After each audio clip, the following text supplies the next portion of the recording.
The 10 assassinated popes of the Catholic Church. Number 1. Silverius, 536 to 537. He died of starvation and was imprisoned because of Justinian. Silverius was one of the most tragically sacrificed popes on the political religious chessboard of the 6th century. Son of Pope Hormisdas, he ascended to the throne of St. Peter amidst a Rome plunged into chaos, just as the Byzantine Empire was attempting to reconquer Italy from the Ostrogoths. His election was not the result of a free ecclesiastical consensus, but a direct imposition by the Ostrogothic king Theodatus, which sparked immediate tensions with Emperor Justinian I, whose desire was to have a pope loyal to imperial orthodoxy, and, especially, to his wife Theodora, a figure as influential as she was feared. From the beginning, Silverius was viewed with suspicion by Constantinople. His refusal to restore the Monophysite heretic Anthimus, a protege of Theodora, to the episcopal throne of Constantinople provoked a relentless reaction. The empress, determined to remove him, used the powerful figure of the Byzantine general Belisarius, who had taken Rome in the name of Justinian, to execute a plan for papal replacement. A campaign of false accusations was launched against Silverius. He was branded a traitor, a conspirator with the Goths, and even a facilitator of the enemy's entry into the city. Without a fair trial or any defense, Silverius was deposed and quickly replaced by Vigilius, a cleric more amenable to imperial power.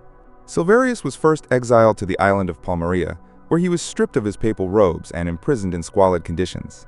Contemporary accounts describe a damp, cold cell with no food or medical care. There, in absolute obscurity, abandoned by diplomacy and betrayed by his successor, he died slowly of starvation. His death was a murder by omission, an execution without sword or poison, but orchestrated with the precision of an imperial political machine. The figure of Silverius, a martyr of injustice and of the struggle between spiritual and secular power, was finally rehabilitated by the Church. Today he is venerated as a saint, and his martyrdom is considered a symbol of the price some popes have paid for remaining faithful to their conscience in the face of the empires of the earth. Number 2. Stephen VI, 896 to 897, strangled. Few figures in the history of the papacy are enveloped in an atmosphere as somber and disconcerting as that of Stephen VI, the protagonist of one of the most grotesque episodes ever recorded by the Church, the Cadaver Synod. His pontificate took place during one of Rome's darkest periods, marked by political chaos, interference from aristocratic families, and violent struggles for control of the Apostolic See. Stephen VI was elected in 896, backed by the powerful Spoleto family, who sought to restore their influence in Rome after the deaths of Emperor Lambert and his mother, the ambitious Agiltrude. The history of his brief and turbulent reign is inexorably linked to his obsessive persecution of the late Pope Formosus. In an unprecedented act, he ordered the exhumation of Formosus's body, who had died months earlier, to be judged in a public church council. The body, in an advanced state of decomposition, was dressed in papal robes and seated on a throne to face a symbolic trial, while a deacon answered on his behalf. Formosus was found guilty of having illegally accepted the papacy, and his body was stripped of its dignity, mutilated, and thrown into the Tiber River. This act, far from consolidating Stephen's power, unleashed a wave of indignation among clerics, nobles, and the Roman people, who considered it an unjustifiable act of sacrilege. Shortly thereafter, Stephen VI was arrested in a popular revolt, fueled by those who considered his execution of the corpse an abomination. He was imprisoned in a cell in the Lateran Palace, and there, amidst humiliation and resentment, he was murdered by strangulation sometime in 897. There was no trial, no witnesses to defend his memory. He died alone, defeated by the same violence and hatred he had sown during his reign. His death marked the abrupt end of one of the most sinister episodes of the papacy, and his figure became immortalized as a symbol of delirium, revenge, and the excessive use of power during one of the most decadent moments in ecclesiastical history. Number 3. Stephen VII, 939 to 942, mutilated.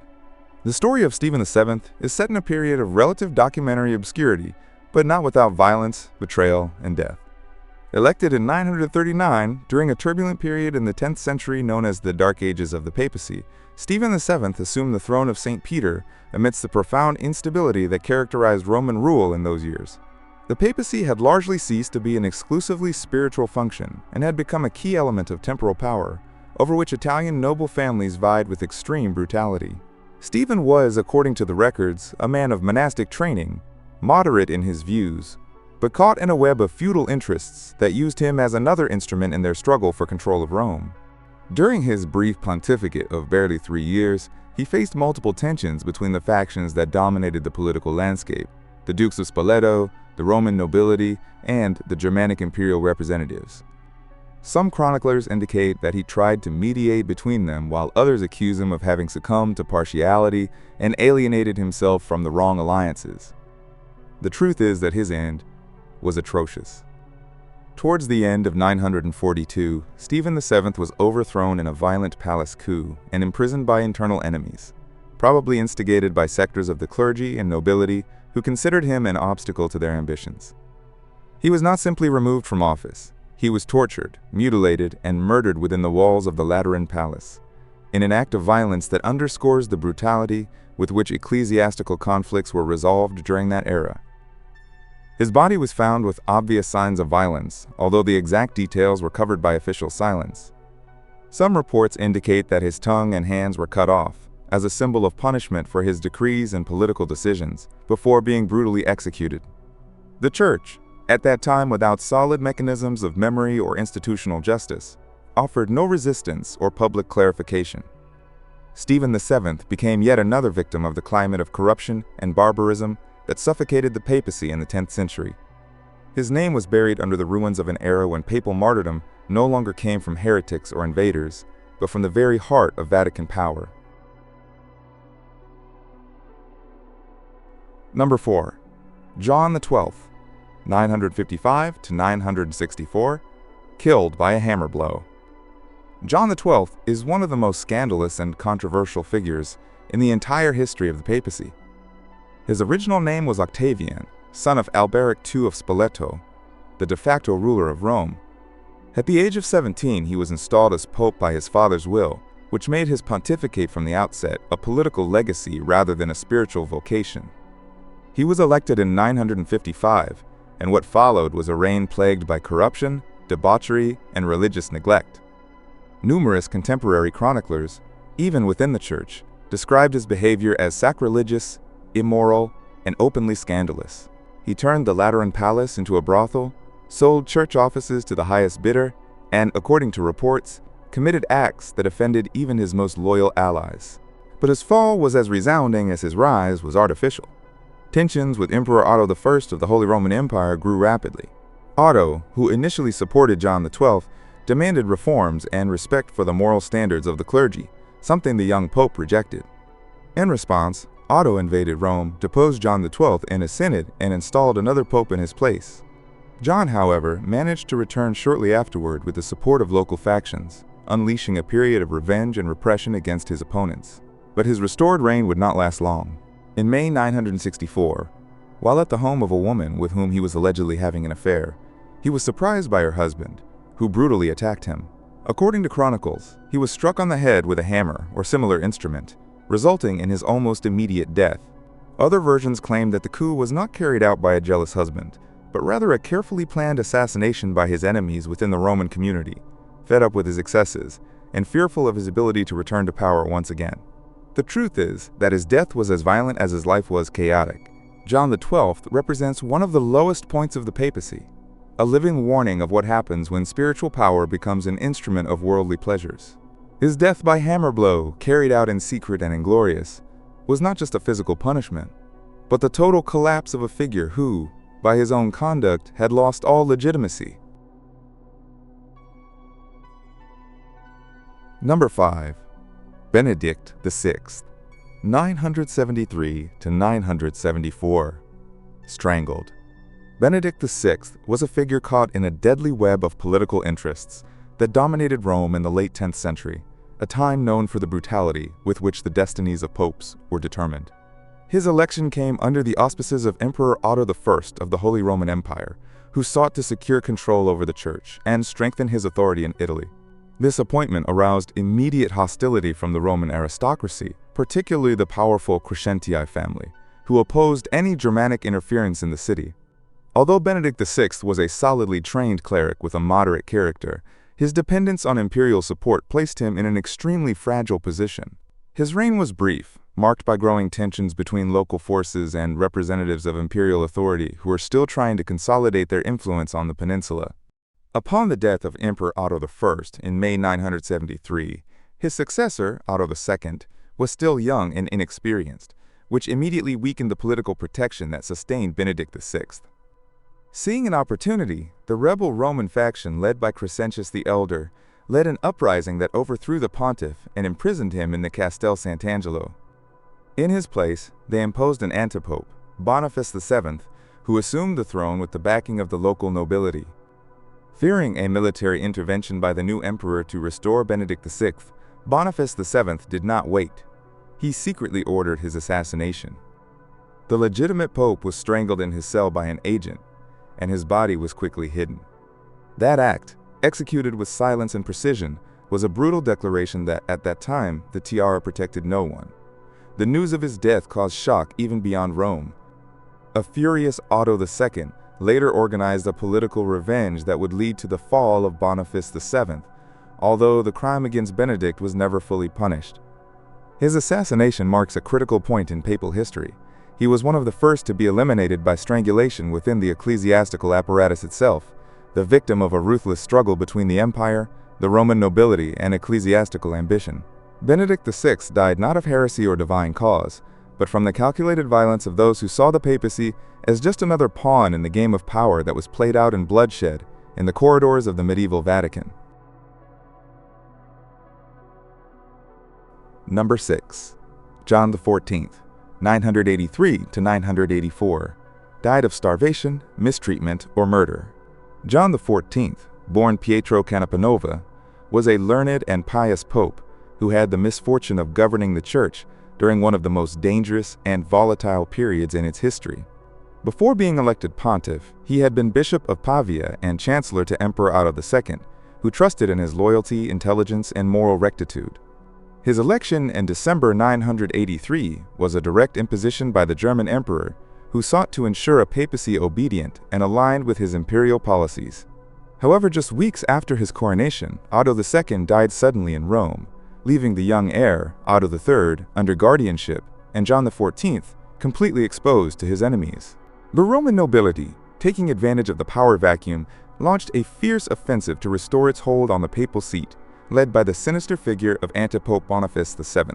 Bonifice VII, previously expelled from Rome for his crimes and ambitions, returned from Constantinople with a considerable sum of gold and the backing of dissident sectors of the Roman aristocracy. In a perfectly orchestrated coup, he deposed John XIV, imprisoned him in the Castel Sant'Angelo, and seized the throne of St. Peter again. From that moment on, the legitimate pontiff disappeared from public life. Official records make no mention of a trial, defense, or ecclesiastical pronouncements. For nearly 4 months, John XIV was held in squalid conditions, incommunicado and weakened by hunger, neglect, and possibly torture. Some chroniclers claim he died of starvation. Others claim he was poisoned on the orders of Bonifice VII, who feared an imperial restoration that might restore John to his position. History offers no definitive verdict, but all roads lead to assassination. The only thing certain is that his body was found in the prison of Sant'Angelo in mid-984, and his death was quickly silenced by those who ruled Rome at the time. His tomb, simple and without public honors, contrasted with the gravity of the crime committed against him. John XIV was the victim of a brutal struggle for control of the church, and his assassination represents one of the greatest political injustices of the 10th century. It combines the tragedy of a devout pope, the betrayal of ecclesiastical elites, and the use of violence as a tool to manipulate papal succession. His name, although forgotten for centuries, remains a symbol of silent martyrdom and the fragility of the pontificate when it falls into the hands of earthly ambition. Number 7. Gregory V, 996 to 999, poisoned. Gregory V, born Bruno of Carinthia, was the first Germanic pope in history, and his election in 996 marked an epochal change in the relationship between the empire and the papacy. The nephew of Emperor Otto III, he was appointed pope at just 24 years old, at a time when the Church was torn between moral renewal and submission to temporal powers. His youth contrasted with the complexity of the political landscape surrounding him. Rome continued to be a city dominated by aristocratic ambitions, and the throne of St. Peter was still coveted as a tool of power rather than a spiritual vocation. Despite his age, Gregory V demonstrated firmness in his decisions. He condemned simony, attempted to bring order to the curia, and sought to consolidate papal authority above the interests of local families. But his appointment immediately generated resentment among Roman nobles, who viewed with distrust the growing Germanic influence over the papacy. In particular, the powerful patrician Crescentius II, leader of the Roman faction hostile to the emperor, plotted against him from the very beginning. When Otto III left for Germany, Gregory was politically exposed. Taking advantage of his absence, Crescentius led a revolt, deposed the legitimate pope, and installed an antipope in his place, John XVI. Gregory was exiled, but managed to return with the emperor's military backing. The reprisal was immediate and brutal. Crescentius was executed, and the antipope publicly mutilated. However, Gregory's return was brief. Just a few months after regaining the throne, he suddenly fell ill and died under suspicious circumstances. Several contemporary and later chroniclers point to poisoning as the cause of his death. There was no official diagnosis or autopsy, something non-existent at the time, but the symptoms described, the speed with which his health deteriorated, and the context of revenge between factions suggest a carefully concealed murder. Poison was a common tool in power struggles in medieval Rome, and many believe it was the method chosen to discreetly eliminate a pope who, although young, was unwavering in his authority. Gregory V died on February 18, 999, after just 3 years of pontificate, and his death sealed one of the most intense chapters of struggle between the Roman nobility and imperial power. His assassination was silent, but no less violent, and confirms that even the highest spiritual leaders were exposed to the most lethal intrigues. Number 8. Bonifice VIII, 1294 to 1303. Died of ill treatment after being captured by the troops of the French King Philip IV a month earlier. Bonifice VIII, born Benedetto Caetani, was one of the most powerful, controversial, and confrontational figures of the medieval papacy. Elected in 1294 after the forced abdication of Pope Celestine V, Boniface quickly imposed his will with an energy that bordered on authoritarian harshness. He was a skilled canonist, a centralist, and a staunch defender of the pontiff's absolute power over kings and emperors. His famous bull Unam Sanctam of 1302 was the medieval papacy's most forceful declaration of the spiritual and temporal supremacy of the Pope, maintaining that it is absolutely necessary for salvation that every human creature be subject to the Roman pontiff. This stance brought him into direct confrontation with the most dangerous monarch of his time, King Philip IV of France, also known as Philip the Fair. The conflict with France escalated rapidly. Boniface condemned the king's abuses, attempted to prevent him from collecting taxes from the clergy, and threatened excommunication. Philip, for his part, responded with smear campaigns, accusations of heresy and corruption, and even organized a council to try the Pope. In September 1303, the king's agents, led by William of Nogaret and Ciara Colonna, stormed Anagni, the city where Boniface resided, and forcibly captured him. For 3 days, the Pope was humiliated, physically abused, and subjected to all manner of harassment. Although he was freed through the intervention of the local people, Boniface never recovered from the trauma. He returned to Rome ill, deeply weakened, and psychologically broken.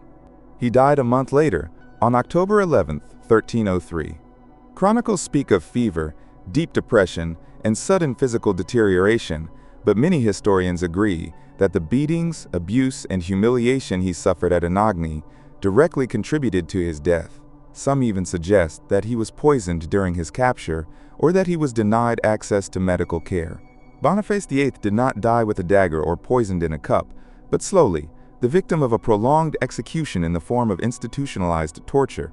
His death marked a turning point. From then on, no pope would again so openly challenge the power of European monarchs.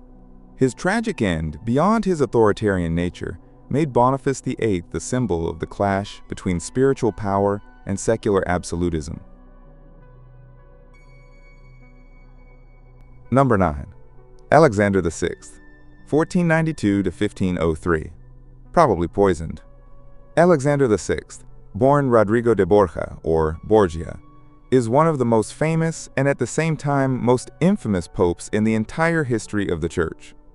Of Spanish origin, a member of a family that had made a name for itself in the highest circles of ecclesiastical power, he was elected in 1492 after a conclave widely criticized for simony, vote buying, promises of office, and rewards in exchange for the tiara. His pontificate coincided with the height of the Italian Renaissance, but also with its darker side: political corruption, dynastic power games, and the use of the papacy as an instrument of family ambition. Alexander VI transformed the Vatican into a center of influence, strategic alliances, nepotism, and territorial control, using his children, especially Cesare and Lucrezia Borgia, as key pieces on the Italian power scale.